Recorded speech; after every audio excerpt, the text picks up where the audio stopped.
আসসালামু আলাইকুম। দেখতে পারতেছেন আমার সামনে একটা অনেক বড় মরুভূমি। এই মরুভূমির পাশে আমরা কাজ করতেছি।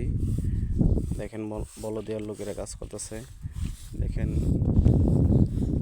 কি একটা জায়গা, ময়লা পানি। এই দেখেন ভাই, এইগুলো হচ্ছে বলদিয়ার কাজ। যারা বলদিয়া বিষয়ে আসতে চান, মিনিস্ট্রি বলদিয়া বিষয়, তারা বুঝে শুনে আসবেন। আসার পরে পস্তালে কোনো লাভ নেই। দেখতে থাকেন।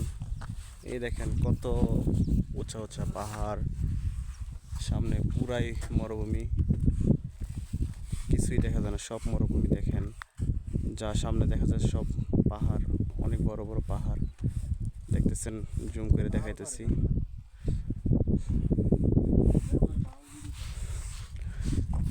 দেখছেন ভাই,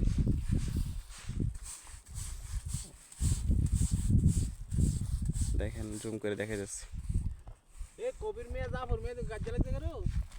দেখেন এখানে আমরা কাজ করি। যারা সৌদি আরব না আসছেন তারা কোনো সময় বুঝবেন না ভাই। দেখতে দেখেন কত সুন্দর দৃশ্য। আর এখানে দেখা যায়, দেখেন অনেকটা দূরে একটা বাড়িঘরের মতন দেখা যায়। দেখেন তো বাড়িঘর বোঝা যায় নাকি?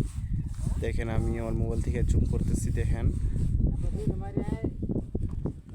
দেখেন অনেক দূরে দেখা যায় একটা বাড়ি আছে।